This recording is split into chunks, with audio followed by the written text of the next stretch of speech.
ce sont les Coptes d'Égypte qui ont d'abord parlé de Kéri-Shesheta, qui veut dire en égyptien et en copte, Kérishan, qui veut dire le gardien des mystères. C'est le titre d'un initié. Et ce titre a été appliqué tardivement à Jésus. D'accord? Ça a été appliqué tardivement à Jésus. À partir du moment où, à la faveur de l'occupation romaine, si vous voulez, après le martyre subi par les premiers adeptes de ce culte, qu'ils ont ramené de l'Égypte, le plus haut lieu de culte, le plus grand monastère, c'est le monastère de Sainte-Catherine, dans le désert d'Égypte. Mais quand on dit Sainte-Catherine, ce n'est pas une sainte comme vous croyez, c'est un titre. Ça vient du grec kataros, celle qui est pure. Vous voyez, pure de toute souillure. Et c'est après qu'on a dit que ça désigne sainte. N'est-ce pas? Donc, moi je dis que ce qui est certain, c'est que Saül de Tarse, après avoir persécuté Étienne, d'après certaines traditions, après avoir cautionné le fait qu'on ait jeté des martyrs dans des fosses au lion, sur le chemin de Damas a vu la lumière. Et à partir de là, il a décrété en tant que pharisien, disciple de Gamaliel, qui était le maître de tous les pharisiens, n'est-ce pas?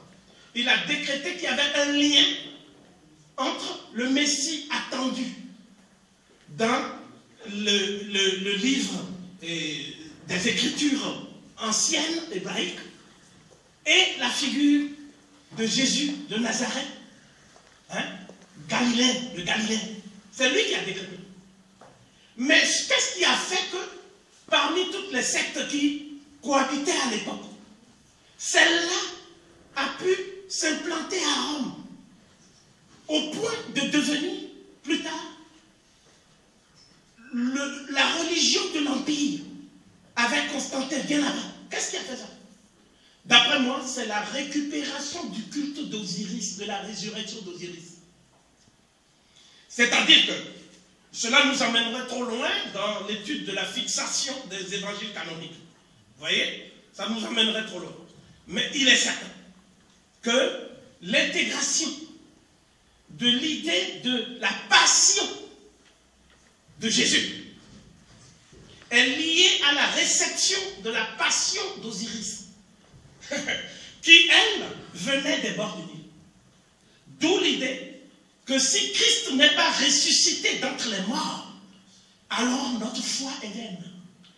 Parce que la pierre angulaire du christianisme romain, c'est la résurrection. Or, tout mon exposé a consisté à montrer que la première fois qu'on a parlé de résurrection, c'est en Égypte. Tout le monde est d'accord sur ça. Je vous cite un exemple. Il y a un historien que les gens aiment bien citer, parce qu'on a décrété qu'il était le père de l'histoire. Hérodote d'Halicarnasse. D'accord?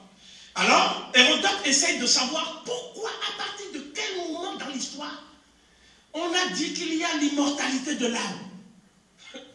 Et à partir de quel moment de l'immortalité de l'âme, on est passé à la résurrection intégrale. D'accord? Dans le livre 2, il dit, je cite de mémoire, Protoi de kai tonde, ton logon, aegyptioi eisi oi eipontes, os anthropou tsuke athanatos esti. C'est-à-dire, Protoi aegyptioi en grec, les Égyptiens sont les premiers. Ton logon, qui est professé, qui est enseigné. Hein? La doctrine selon laquelle, hein, l'âme humaine, Athanatos esti, hein, est immortelle. Athanatos, le prénom même Athanase, ne veut pas dire autre chose, ça veut dire l'immortel. C'est l'A privatif plus le terme qui en grec veut dire mort. D'accord? Donc pour lui, c'est les Égyptiens qui ont été les premiers avec les Éthiopiens à avoir professé la doctrine selon laquelle l'âme humaine est immortelle. Les ancêtres des Hébreux ne disaient pas que l'âme humaine est immortelle. Il disait que l'âme de l'homme, qu'ils appellent Nefesh, qui réduisent au souffle aérien, l'âme retourne vers le Sheol et disparaît, telle une entité fantomatique, une fois que l'homme n'est plus là. Nous avons donc dans le livre de l'Ecclésiaste des traces de cette antique croyance qui ne reconnaissait pas l'immortalité de l'âme. C'est pour ça qu'on dit que tu as poussière, tu retourneras poussière, toute cette doctrine. Il n'y a que deux passages dans l'Ancien Testament où il y a la doctrine de l'immortalité de l'âme. Daniel 12, 2, 3, Proverbe de Salomon 2, 3. Et dans ces deux passages, l'allusion à l'Égypte est directe. C'est la conception égyptienne qu'on a intégrée dans le corpus de la Bible hébraïque. Donc, je dis que cette question, cela m'amène à élucider la question sur l'origine d'Isis. Mais en fait, Isis, c'est le nom qu'on a donné au principe de la maternité. Donc, dans la préhistoire, il y avait déjà des déesses mères. Voilà. Isis, c'est le nom égyptien du principe de la maternité. Et Isis incarne en fait la femme qui est dans la rectitude et la fidélité divine à Dieu. Isis est le symbole de toutes les mères. D'ailleurs, vous-même qui êtes là, si vous prenez une femme un jour et que vous pensez que votre épouse, vous devez la considérer comme votre mère ou comme votre soeur, ce moment-là, vous êtes sauvé. Parce que est-ce qu'on a idée de faire du mal à sa mère quand on est un être équilibré, ou à sa femme? C'est ça qu'incarne Isis. De même, nous avons dit que la question, puisqu'on m'a posé la question sur la période pharaonique, bon, la période pharaonique, c'est un terme, c'est une expression un peu vaste. En fait, moi, j'ai parlé ici de la période historique, c'est-à-dire l'entrée de l'Égypte pharaonique dans l'histoire. D'accord? Alors, s'il en est ainsi, nous disons que c'est donc en 3750 avant notre ère que la première dynastie qu'on appelle la dynastie des suivants d'Horus, Semchou-Hor, ils ont précédé de plusieurs, ils sont sept rois.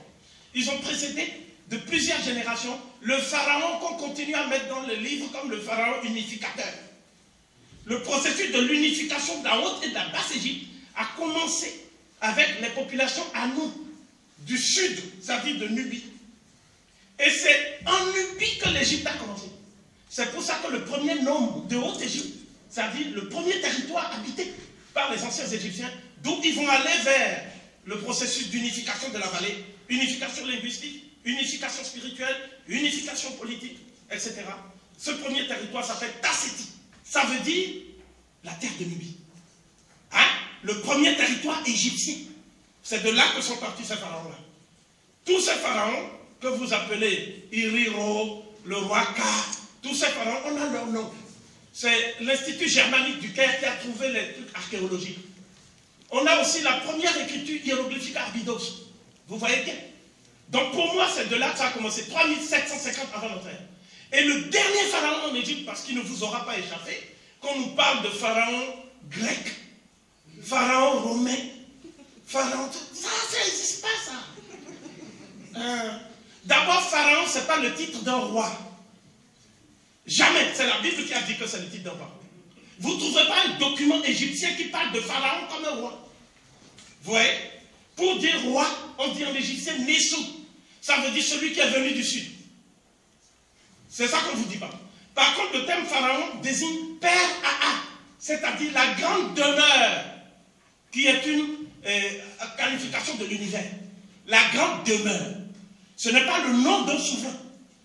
Il ressort de ce qui précède que la Bible nous a imposé toute une tradition visant à faire passer le pharaon comme un despote absolutiste. C'est même tellement ancré que pour eux, après Shaitan, c'est Pharaon qui est le plus mauvais. Mais ce n'est pas Pharaon qui les a fait le plus souffrir. Pharaon les a accueillis. N'est-ce pas? Donc il n'y a pas, déjà même le fait de nommer Pharaon un roi, c'est même une hérésie. D'accord? Donc le roi Nessou de la Haute-Égypte, conquérant de la Basse-Égypte. C'est ça son